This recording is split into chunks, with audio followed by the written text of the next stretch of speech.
नमस्ते दोस्तों, अब चलिए शुरू करते हैं एक कहानी। तलाक। कहानी को शुरू से अंत तक सुनना। पुरानी कहावत है कि शादी एक ऐसा लड्डू है, इसे जो खाता है वह भी पछताता है और जो भी नहीं खाता है वह भी पछताता है। शादी होने से पहले ही युवक और युवतियों के मन में तरह तरह के नए नए ख्याल आने लगते हैं।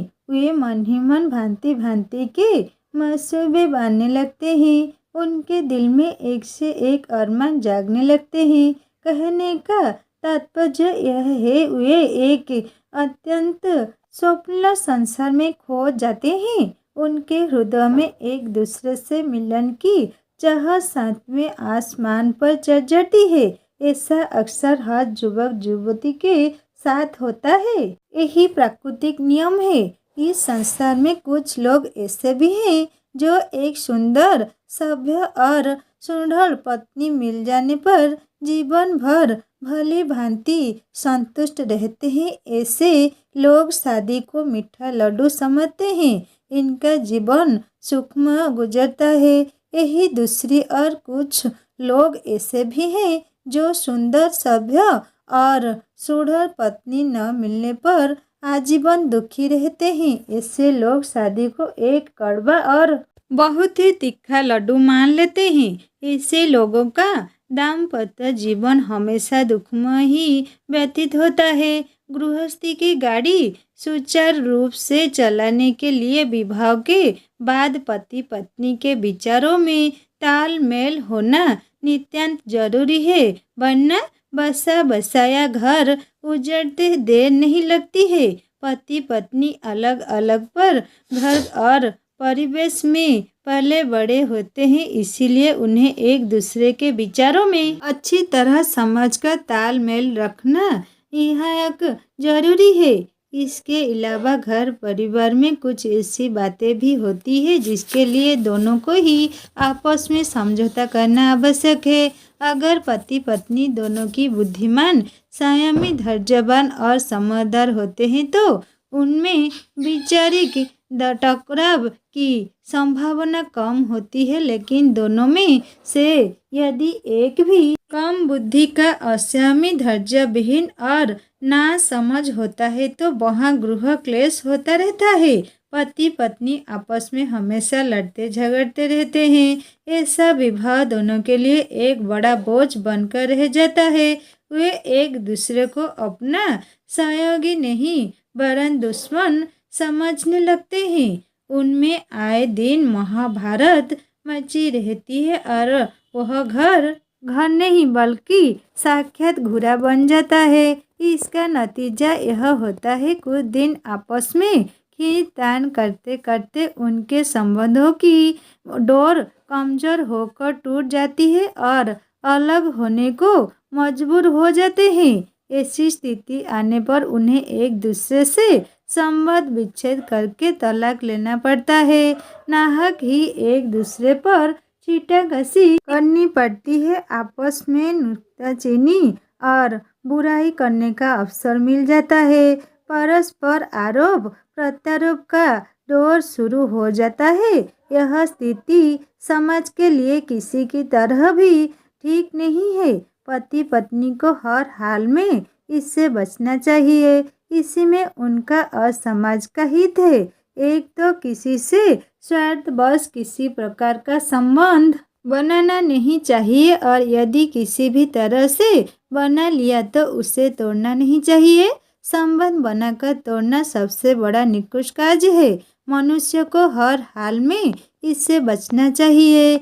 मठीगंज इलाहाबाद के जाने याने व्यवसायी राम गोपाल के पास संतान के नाम पर मात्र एक पुत्र मुकेश और एक पुत्री अलका ही थी। उन्होंने अपने दोनों बच्चों को शिक्षा दीक्षा दिलाकर काबिल बनाया। पढ़ाई पूरी करने के बाद अध्यापन का प्रशिक्षण लेकर अलका एक स्कूल में अध्यापिका बन गई और उसका भाई मुकेश, जो उम्र में उससे कुछ छोटा था, वह डॉक्टर बनकर समाज की सेवा करने लगा। अपने बच्चों की कामयाबी से बाबू राम गोपाल पति पत्नी बहुत प्रसन्न थे। बाबू रामगोपाल ने अपनी अध्यापिका बेटी अलका की शादी 9 फरवरी को गंगोत्री नगर नैनी के बाबू जयदेव के इकलौते पुत्र रविंद्र के साथ बड़े धूमधाम से की। जयदेव बाबू का इकलौता बेटा सच में एक अलग किस्म का ही इंसान था। वह अन्य लोगों से बिल्कुल अलग किसी दूसरी दुनिया का युवक था। उसकी बारात खूब सज धज कर बाजे गाजे के साथ राम गोपाल के दरवाजे पर आई और अलका नाथा रविंद्र का विवाह हो गया।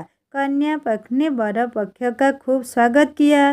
बारातियों ने जी भर खूब दादन उड़ाई। विवाह के अगले दिन 10 फरवरी को बारात दुल्हन को लेकर गंगोत्री नगर रविंद्र के घर वापस पहुंच गई। सजी सवरी नई नवेली दुल्हन अलका अपने अनेक अरमानों के साथ अपनी ससुराल पहुंची। वहां मोहल्ले की स्त्रियों तथा घर की औरतों ने उसका बहुत सत्कार किया। अलका शिक्षित तो थी ही, वह बहुत सुंदर और गृह कार्य में कुशल भी थी। उसका गोरा बदन, सुहारीदार गढ़न और हिरनी जैसी बड़ी बड़ी आंखें मन मोह लेती थी। दुल्हन के रूप में सजी सबरी अलका सच में बहुत सुंदर लग रही थी। वह नख से सिर तक सजी हुई थी। उसकी मधुर आवाज का कोई जवाब ही नहीं था। वह दिखने में बिल्कुल अप्सरा सी लगती थी। उसकी सुंदरता देखकर आस पड़ोस की औरतें हक्की बक्की रह गई। अन्य युवतियों की तरह अलका के मन में भी बहुत से अरमान थे। वहाँ ससुराल जाने से पहले वह सोचती थी कि मेरे पतिदेव ऐसे होंगे वैसे होंगे, मेरी ससुराल में मेरे ससुर जी ऐसे होंगे और मेरी सासू जी ऐसी होगी, मेरे पति ऐसा करेंगे और वैसा करेंगे। जब वह पहली बार मेरे अंगों को स्पर्श करेंगे तो ऐसा होगा वैसा होगा। उनके छूने पर मैं ऐसा करूँगी और वैसा करूँगी, मैं ऐसा कतई न करूँगी। अंततः धीरे धीरे दिन ढल गया और शाम हो गई। रात होने पर भोजनोपरांत दूल्हा दुल्हन का मिलन हुआ। बातों ही बातों में सारी रात गुजर गई। आहिस्ता आहिस्ता सुबह भी हो गई, किंतु दुर्भाग्य यह है कि पति पत्नी एक दूसरे के करीब न आ सके। फूलों से सजी की सजी ही रह गई। स्वभाव से स्त्री संकोची और शर्मिली होती ही है और यही उसका आभूषण भी है। फिर अलका तो एक नई नवेली दुल्हन थी। वह इतनी जल्दी लाज का घूंघट भला कैसे खोल सकती थी। जैसा कि अक्सर हर दुल्हन यही सोचती है कि मेरा पति ही मेरा घूंघट हटाए, क्योंकि पति देव के घूंघट हटाने का आनंद ही कुछ और होता है। इसीलिए अलका ने भी सोचा कि रविंद्र उसका घूंघट खोलेगा, पर ऐसा कुछ भी नहीं हुआ। रविंद्र ने अलका का घूंघट नहीं खोला। वह उससे सारी रात इधर उधर की बेमतलब की बातें करता रहा, लेकिन आपस की एक भी बात न की। यहाँ तक कि उसने अलका के किसी अंग प्रत्यंग का स्पर्श तक भी न किया। समाज ने उसे जो बड़ा ही महत्वपूर्ण अधिकार दिया था वह उसे बिल्कुल भूल गया। उसने उसका नातानिक भी इस्तेमाल नहीं किया। रविंद्र उससे एकदम विमुख ही रहा। वह उसकी और बाल बराबर भी आकर्षित न हुआ, मानो उसका सारा जोश मर चुका था। उसने अपना दायित्व निभाना आजाज न समझा। लगता है अलका से मिलकर उसे कोई प्रसन्नता न हुई, उसके दिल में कोई हलचल न हुई। वह लेस मात्र भी रोमांचित न हुआ, मानो वह कोई जीवित प्राणी नहीं बल्कि एक मुर्दा हो। वह एक निर्जीव लाश की तरह उसके पास पड़ा रहा और इधर उधर की हाँकता रहा। अलका एक पढ़ी लिखी शिक्षित युवती थी। वह एक शिक्षिका थी। उस समय अलका ने बस यही सोचा, हो सकता है मेरे पतिदेव भी संकोची स्वभाव के हो, अतएव कोई बात नहीं, उन्होंने आज मुझे स्पर्श नहीं किया तो क्या हुआ? आज अपने और मेरे बारे में कोई बातें नहीं किए तो ना सही, अभी ना सही, मगर 2-4 रोज बाद उनका सारा संकोच खत्म तो हो ही जाएगा। तब हम दोनों वे झिंझक एक दूसरे के निकट आ जाएंगे। जो काम धीरे धीरे और कुछ देर से होता है वह टिकाऊ होता है। जल्दी का काम शैतान का होता है। जब मैं इस घर में आ ही चुकी हूँ तो जल्दी करने की क्या जरूरत है? कोई कहीं जा थोड़ी ही रहा है। अलका ने यह भी सोचा मेरा पति निहायत ही संकोची और धैर्यवान है। इस पर मुझे गर्व महसूस होना चाहिए। वह न तो जल्दबाज है और न ही जल्दबाजी करने वाला है। यह सोचकर एक और अलका को गर्व महसूस हो रहा था तो दूसरे और अपने अत्यंत निकट होने भी उसे अपने से कोसे दूर देखकर असहनीय मर्मांतक पीड़ा भी हो रही थी। रविंद्र ने अपनी नयनाबली पत्नी के साथ ऐसा कुछ भी न किया जो एक पुरुष अपनी नवविवाहिता पत्नी के संग अक्सर करता है। अलका की उस वेदना का अंदाज लगाना बहुत ही कठिन है। तंत्र सवेरा होते ही बातों में अलका की देवरानियों और जेठानियों को मजाक मजाक में ही पता चल गया कि उसकी काली रात रंगीन होने के बजाय काली की काली ही रह गई। रविंद्र तो किसी काम का नहीं है। मुझे स्पर्श करना तो दूर, उसने मेरे बारे में कोई बात तक भी ना की।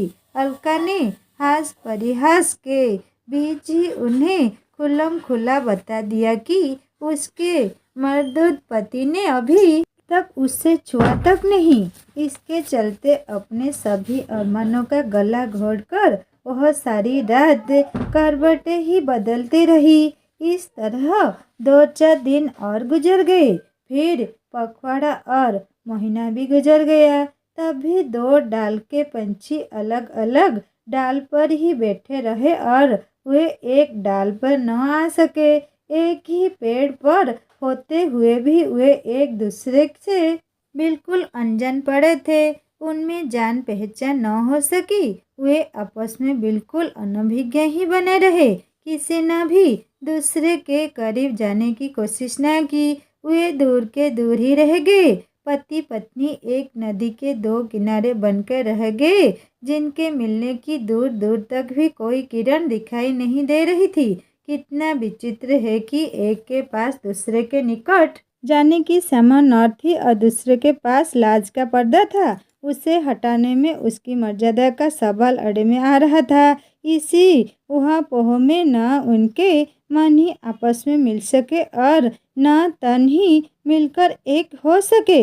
यह देखकर अलका के मन में तरह तरह के विचार पैदा होने लगे। उसकी उलझनें बढ़ने लगी। वह उधर जाऊं या उधर जाऊं की हालत में फंसकर रह गई। उसका माथा ठनकने लगा। वह समझ ही न पा रही थी कि अब मैं क्या करूं। विवाह के 1 महीने बाद अलका के भाई और पिता गंगोत्री नगर रविंद्र के घर गए और दूसरे दिन अलका को विदा कराकर अपने घर वापस ले गए। इस तरह अलका जब अपने मायके वापस गई तो वहाँ भी सहेलियों ने बातों में उससे यह राज आखिर उगलवा ही लिया। अलका ने बड़े भारी मन से उन्हें सारी आप बीती सुना दिया। इस तरह अलका की सहेलियों के भी पता चल गया कि अलका का पति कितना पुरुषार्थ और ब्रह्मचारी है। वे आपस में कहने लगी, जब वह अप्सरा जैसी अपनी बीवी का ही स्पर्श नहीं करता तो किसी दूसरी स्त्री के बारे में कहना ही क्या। अलका की बातें सुनकर उसकी सखियों ने उसका और रविंद्र का खूब उपहास उड़ाया। उन्होंने उससे यहाँ तक कह दिया कि काश सबको ऐसा ही पुरुष मिले। अलका को अपने मायके में परिवार के साथ कुछ दिन बिताने के बाद रविंद्र अपनी ससुराल गया और अलका को विदा कराकर फिर अपने घर ले आया। अलका के मन में एक बार पुनः नए नए अरमान जाग उठे। उसके सपने पुनः साकार होते नजर आने लगे। अलका के निराश मन में एक बार फिर आशा की किरण दिखाई देने लगी। अलका सोचने लगी, मेरे मन की मुराद उस समय पूरी न हुई, कोई बात नहीं, वह कुछ देर से ही सही अब पूरी हो जाएगी। इस प्रकार अलका एक बार फिर हंसी खुशी अपनी ससुराल गई। दरअसल उस बिचारी को यह बिल्कुल भी पता न था कि मेरा पति सचमुच इस दुनिया का नहीं बल्कि चांद की दुनिया का रहने वाला है।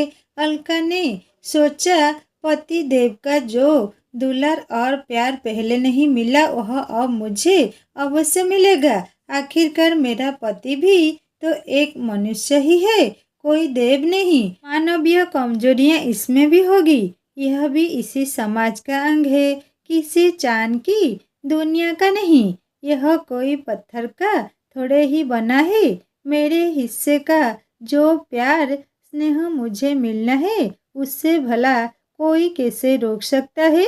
वह एक न एक दिन मुझे जरूर मिलेगा। घबरा कर अपना धैर्य खो देना नादानी है, साहस विहीन होना अक्लमंदी नहीं है। समय चक्र तीव्र गति से चलता रहा, दिन निकलता ढलता रहा और शाम होती रही। शाम होने के बाद रात्रि भी आती जाती रही। आजकल का इंतजार करते करते एक महीना फिर बीत गया। अलका प्रतिदिन श्रृंगार करके बनती संवरती रही। अगर कोई स्त्री चाहे तो वह किसी देवता को भी पलक झपकते ही उसके धर्म से निगाह कर सकती है, लेकिन किसी मुर्दे में जान डालना किसी ललना के बस की बात नहीं है। अलका भी तरह तरह से सज कर रविंद्र को रिंझाने की जी तोड़ प्रयास करती, मगर उसका पति रविंद्र इतना घाघ था कि वह हरगिज पिघलने वाला न था। वह तनिक भी न बदला, मानो उसने अलका से एकदम दूर रहने की कसम खा ली थी। इस तरह न तो रविंद्र ही अलका को कुछ समझ सका और न तो अलका ही उसे समझ पाई, बल्कि यूं भी समझ सकते ही कि पति और पुरुष नाम पर वह एक बड़ा धब्बा था, लेकिन उसे इस बात का तनिक भी ज्ञान न था। उसके अंदर लेश मात्र भी किसी प्रकार का जोश न था। वह बिल्कुल निरुत्साही और कमजोर व्यक्ति था। उसे एकदम उत्साहविहीन और विमुख देखकर अलका के धैर्य ने एकदम जवाब दे दिया। सहनशीलता की हद पार होते ही वह बिल्कुल अधीर हो उठी। धैर्यशील व्यक्ति का धैर्य समाप्त होने पर वह कुछ भी कर सकता है। इसके लिए वह किसी भी हद तक जा सकता है। रविंद्र की उदासीनता और निरुत्साह देखकर अलका समझ गई कि यह सचमुच किसी और दुनिया है। अब इसी मर्दूद के साथ मेरा गुजर बसर होना बहुत ही मुश्किल है। यदि यह पुरुषत्वहीन है तो इसे विवाह करने की क्या जरूरत थी। किसी लड़की का जीवन बर्बाद करना भला कहाँ की इंसानियत है। अंत में साहस खत्म होते ही अलका ने अपने ससुर और सासू से रविंद्र पर खुलेआम नामर्द होने का इल्जाम लगाते हुए उसके साथ रहने से साफ इनकार कर दिया। यह सुनते ही वे हक्का बक्का रह गए। पलक झपकते ही वे आश्चर्य में पड़ गए, क्योंकि अब तक उन्हें यही मालूम था कि बेटे और बहू के बीच सब कुछ बिल्कुल ठीक चल रहा है। 2 महीने बाद जब उन्हें अचानक यह सुनने को मिला कि उनका बेटा एक पुरुष बनने के लायक नहीं है और उसमें पुरुष का कोई गुण नहीं है, तो उन्हें अपार कष्ट हुआ। उन्हें अलका की बात पर तनिक भी यकीन न आ रहा था कि वह सच बोल रही है। यह सुनकर रविंद्र ने उल्टा चोर कोतवाल को डांटे, उल्टे उस पर ही आरोप मढ़ दिया कि अलका किसी पुरुष की पत्नी बनने लायक ही नहीं है। ऐसे में यह भला हमारे साथ कैसे रह सकती है। झूठी बात सुनकर मन में कष्ट होता ही है, साथ ही क्रोध भी आता है। झूठ सुनकर सहन करना एक सत्यवादी और ईमानदार व्यक्ति के लिए अत्यंत कठिन हो जाता है। सुनने वाला कभी कभी मानने को उतारू हो जाता है। रविंद्र का प्रत्यारोप सुनकर अलका आग बबूला हो उठी। उसके सब्र का सारा बांध टूटकर बिखर गया। फलस्वरूप यह बात उसके पीहर उसके माँ बाप के पास भी पहुँच गई। यह सुनकर उन्हें भी बड़ा दुख हुआ। उनकी हालत ऐसी हो गई मानो उन पर पहाड़ टूट पड़ा। उनकी सारी खुशियाँ फूर हो गई। उनके मुंह से आहा निकल गई। वे पछड़ खाकर गिर पड़े। अलका के पिता रामगोपाल अपने कुछ मित्र और रिश्तेदारों को लेकर रविंद्र के घर अलका के पास पहुंच गए। वहां जाने पर दोनों पक्षों में बहुत वाद विवाद हुआ। रविंद्र और उसके माँ बाप सामाजिक हंसी से भय से अलका की बात को ठुकराने पर तुले हुए थे। वे बार बार यही यकीन दिलाने का यत्न करते रहे कि अलका की बात में कोई दम नहीं है, वह जानबूझकर झूठ बोल रही है। ऐसा कुछ भी नहीं है जैसा अलका इल्जाम लगा रही है। शायद अलका रविंद्र को पसंद नहीं करती है और इसके मन मंदिर में कोई और बसा हुआ है, इसीलिए वह सिर पैर का इल्जाम लगा रही है। यह इसकी सोची समझी मनगढ़ंत बात है। आपसी तर्क वितर्क से विवाद इतना बढ़ गया कि यह मामला पूरे मोहल्ले में फैल गया। उनकी कहासुनी बढ़ती चली गई। अंततः 2 महीने बाद ही 12 अप्रैल को काफी लड़ाई झगड़े के बाद अलका अपने रिश्तेदारों के साथ दोबारा अपने मायके चली गई। तब कुछ दिन बाद दोनों पक्षों में इस मामले को निपटाने के लिए आपस में पंचायत भी हुई। पंचायत में पंचों ने यह फैसला किया कि पति पत्नी दोनों का मेडिकल परीक्षण कराया जाए। जब पति पत्नी आपस में एक दूसरे पर यह आरोप लगा रहे हो कि वह किसी का पति अथवा पत्नी बनने के लायक ही नहीं है और वह एकदम अक्षम है, तो यह साफ हो जाना चाहिए कि पति पत्नी में से किसमें क्या कमी है। पंचों ने कहा कि सच्चाई का पता लगे बगैर यह फैसला लेना कतई जायज नहीं है कि पति पत्नी दोनों एक दूसरे से अलग हो जाएं। तब शहर के अस्पताल में दोनों का मेडिकल चेकअप हुआ। डॉक्टरी जांच के बाद रविंद्र की सारी कमी खुलकर सामने आ गई। यह सचमुच एक पुरुषार्थहीन आदमी था। उसके अंदर कोई पुरुषार्थ न था। वह अंदर से बिल्कुल खोखला ही साबित हुआ। उससे उसकी बड़ी जंग हंसाई हुई, लेकिन अब कोई भी एक दूसरे के हाथ रहने को तैयार नहीं था। अलका भी एक स्त्री ही थी, कोई पशु नहीं कि उसे जिस खूंटे से बांध दिया जाए वह जैसे जैसे करके वहीं पड़े रहे। एक और यदि सामाजिक बंधन था तो दूसरी और उसका पूरा जीवन था, जैसे जानबूझकर बर्बाद करना उचित न था। रविंद्र जैसे बेजान को त्याग कर उसने बहुत अच्छा किया, वरना उसका सारा जीवन जीते जी सचमुच नरक बन जाता। समाज में जब किसी की पुत्री के साथ ससुराल पक्ष की ओर से कोई अन्याय होता है तो उससे बर्दाश्त करना मुश्किल हो जाता है। कन्या पक्ष बदले की भावना में जलने लगते हैं। उसके हृदय में प्रतिशोध की ज्वाला जलने लगती है। वह बरपक्ष से बदला लेने के लिए वह महिला उत्पीड़न और दहेज विरोधी कानून का सहारा लेकर उसे सबक सिखाने को व्याकुल हो जाता है। वह कानून को अपना सबसे बड़ा हथियार मान लेता है। हालांकि क्रोधावेश में विवेक से काम न लेकर बरपक्ष के खिलाफ ऐसा अनाप शनाप कदम उठाना सरासर गलत है। हमेशा सच्चाई को सामने लाने का प्रयास करना चाहिए। अलका का दुख जब उसके माता पिता से सहन ना हुआ तो उन्होंने भी अदालत में जाकर फरियाद की कि दहेज में कार न देने पर मेरी बेटी अलका के ससुराल वालों ने उसे घर से निकाल दिया।